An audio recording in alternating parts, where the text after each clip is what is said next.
Welcome back to another reading and correcting of Stepping Up by me, Kindar, the Tiger Bites, and Ty, the Tiger Supervisor. And we are doing chapter 36. What happened to all the teams? Don asked, baffled. Tibs gave him the side eyes, then went back to looking at the board. They died. That was what had happened. But Tibs had trouble with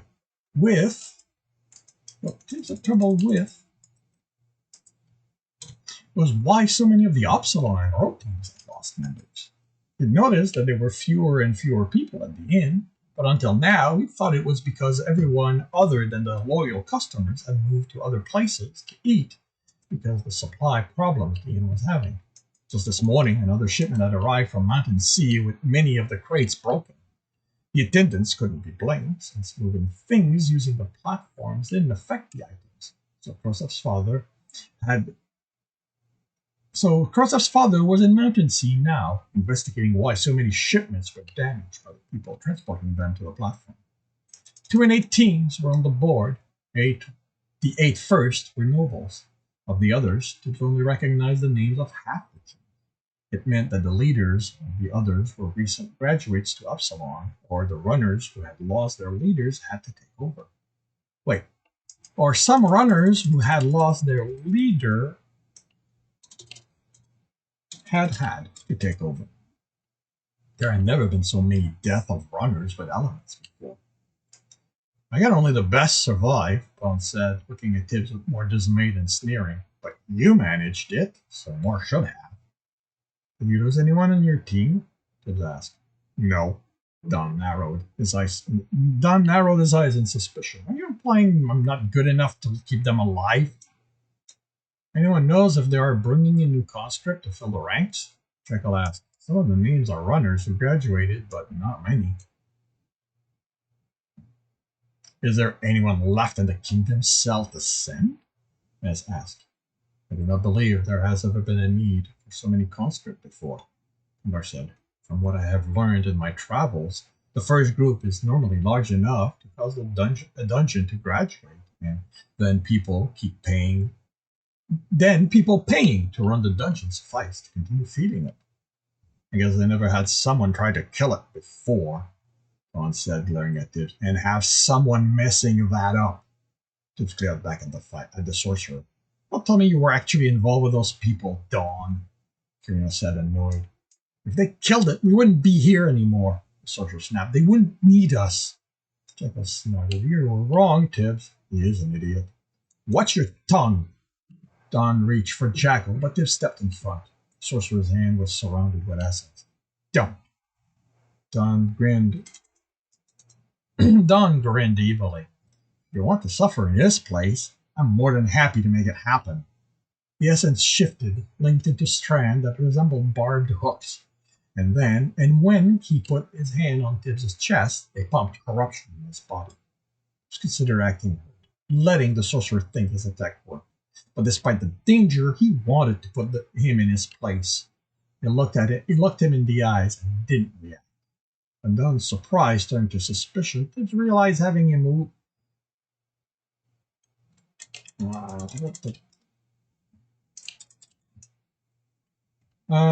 Tibs realized having lowered his foot was up to good call. And realized having Dawn looked into what he was up to could cause problem, so he misdirected the sorcerer. I was doused in corruption. You can't make enough compared to that. Don snatched his hand away from Tibs, worry and annoyance on his face. Corruption was how we put people in their place. Tibs wondered how many of the runners watching the exchange would stop being afraid now that they saw one person versus the sorcerer. To keep the sorcerer from lashing out later, Tibs stepped back and put effort into remaining standing. Jekyll held him by the shoulder, worried. Don sneered in triumph. You aren't worth my essence. He turned on the lap, his student trailing after him. Ratcliffe was last, and okay, here's So, okay. You know what?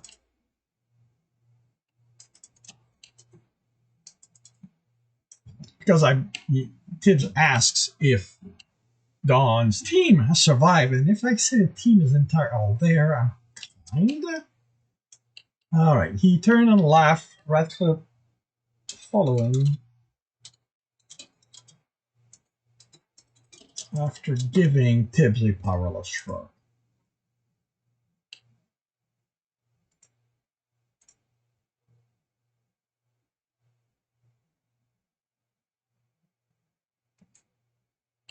Are you okay? Karina asked worriedly. I thought, I'm fine. Tibbs cut her off and walked away from the boys. Tibbs took the essence and hesitated. Did Don continue to sense it once it was inside him? Could he, like Tibbs did with water, have it acted in the distance? Or was this like Stowe, where Tibbs' life force would cut off the sorcerer's sense? Yet another question he couldn't ask. What's going to happen if too many of us die? Friends asked as they walked. I think we have a more important thing to deal with, Jekyll replied, then lowered his voice. Tibbs, what's going on? I thought you had the element. Ross chuckled and shook his head. What?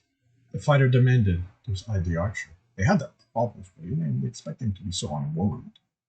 Callous is what I mean. I want. So callous.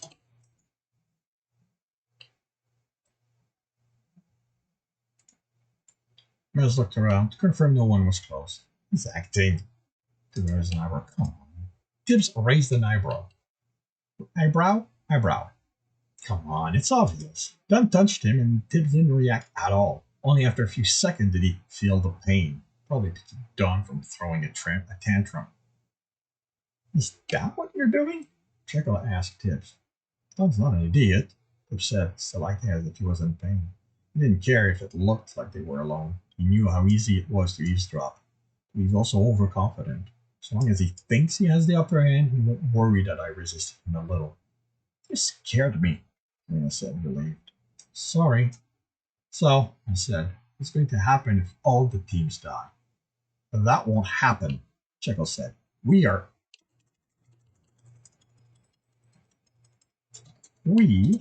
not going to die. As for the rest, that's the guild's problem, not us. Tibbs massaged his chest, keeping up the act of being in pain for the few customers in the inn. 3 other tables were occupied, but not by runners. Tibbs knew none of them, even by sight. People from other cities here for a visit. And the best we have for my favorite runners. Joseph placed bowls of stew on the table, along with tankards of ale, then dropped into the extra seat. Stew's the best you have? Jekyll asked before digging. Joseph sighed. There's only so much we can do with low-quality meats. Russ is going around seeing who can sell us better cuts while Dad's back home. But no one has anything to sell. At this rate, we're not going to get anything until the next caravan's here in a few weeks. And they are going to jump on the chance to charge us far more than the meat's worth. Jekyll opened his mouth, but Joseph raised a hand. Everyone's had a bad time, hon. This isn't your father targeting us. I can count on one hand the taverns with good meat, and they aren't selling it since they have all those customers to feed. Is it not nonetheless suspicious, Endor said, that supplies coming from so many different places will arrive with spoiled food? Could your dad do this? Karina asked Jekyll. Jekyll thought about it. I don't know. He would do it, that's sure. But he hasn't been here that long. He hasn't been here that long? He hasn't been here long enough to know where everyone's from and where they get the supplies from.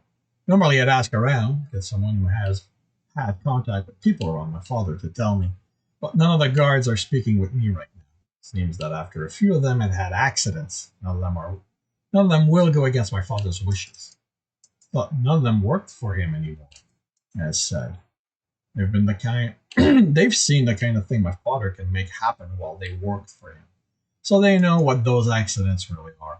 and they will be quick to warn any new guards Knuckle brings in. Not that those will be of any use to me. He looked around the nearly empty inn. My father is the kind of man that can make a lot happen with a few well-placed words. Joseph squeezed Jekyll's arm. This isn't your fault. No, it's my father's. Some of the guards have items that let them lie to Harry, Tibs reminded the others.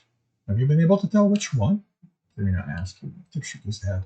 I tracked down the one who spoke with your father, and I can't sense any magic. I expect this will not be what you wish to hear. Commodore told Jekyll to give him Tibs a calculating look. But would it not be best if you submitted to him? It would alleviate the trouble he is causing. It would allow you to plan without him always watching. He's spying on you? Joseph asked in surprise. Jekyll shrugged. I feel the eyes of the people he pays, the cleric said, flicking his eyes to the occupied table on their left. Jekyll glared at the occupants, and one of the men grinned, raising a tankard to him. They didn't care that Jekyll knew, Tibs realized. Sebastian might even want him to know he was being watched. Joseph kept Jekyll from standing. You don't know my father, he told Jekyll. He told Commodore. Submitting to him wouldn't make him stop hurting the people I care. The people I care about. At this point, he'd do it just so I knew how much of a mistake defying him was. How about killing him? Serena offered, and Tibs stared at her. That felt drastic coming from her until he remembered what the dungeon had put them through. She might not come from the street like him, or that was a reasonable reaction to a threat, but she'd hardened through the runs. It won't help, Jekyll said. Jekyll replied. My father has orders in place to ensure that anything he considers his gets destroyed in the event of his death. Probably has something in place so even once time kills him, people will pay for letting that happen. Tibs thought over what Jekyll said and why he'd said it. This isn't his town. Settle here, Tibs, Jekyll replied darkly. As far as he's concerned, it's already his, and I can't think of a way to force him to leave. Not that I'm sure he'd stop thinking of it as his if I managed it. It's not his town, Tibs stated. He studied the people at the table out of the corner of his eyes. They looked like the others in the inn, and Tibs suspected that if not for Commodore's connection to darkness, he wouldn't know they were spies either. Tibs needed that. He needed to know who was spying on them, no matter what they looked like. He couldn't afford to let the cleric keep this secret. Finished eating while working out how he would arrange this. Once he was done, he stood. Commodore, I think it's time for my next lesson. Right. He hadn't seen the spies before, so he hoped they didn't know his friends well enough to tell who usually did what. What lesson? Jekyll asked. His letters, the clerk replied, standing. Tibs didn't react, but was surprised at the ease with which Commodore picked up on his intent. You are welcome to accompany us. I am certain you too can benefit from more time practicing it. No thanks, Jekyll replied. You two have fun with that. He gave a questioning look to Joseph, who simply smiled and patted his arm. Remember, we're training later, Jekyll called after them. You're not going to protest? Tibs whispered as they exited. The woman who sat next to the man who had toasted Jekyll was following them, not bothering to pretend otherwise. It made Tibs think someone else would do so on sight. No, I believe there is too much happening for me to hold on to this particular secret. For as much as I enjoy being the only one who knows so much about this town, you are the one better able to put this ability to use. You could just tell me what I need to know to protect everyone. Nor smiled. Relinquishing one secret is difficult enough. I do not believe I would be capable of telling you everything you need to know. You will have to gather those secrets on your own. And this concludes chapter 36 of Stepping Up. If you are enjoying this, hit the bell. If you want to know when the next one's going to be, subscribe and hit the bell. If you're enjoying this, leave a like. If you want to know when the next one's going to be, subscribe and hit the bell. Wow, the mind is jumbled. If you want to read this ahead of time, a little bit, you can find this on Royal Road for free. If you want to support me, read this story even further ahead, as well as have access to just about everything I have written, you can do that on my Patreon. And if you want to watch me do these live, I do that on Twitch every Tuesday. I also write Monday to Friday, 8 a.m. to 3:30 p.m. And all the links are in the note. So with that, I wish you a good day.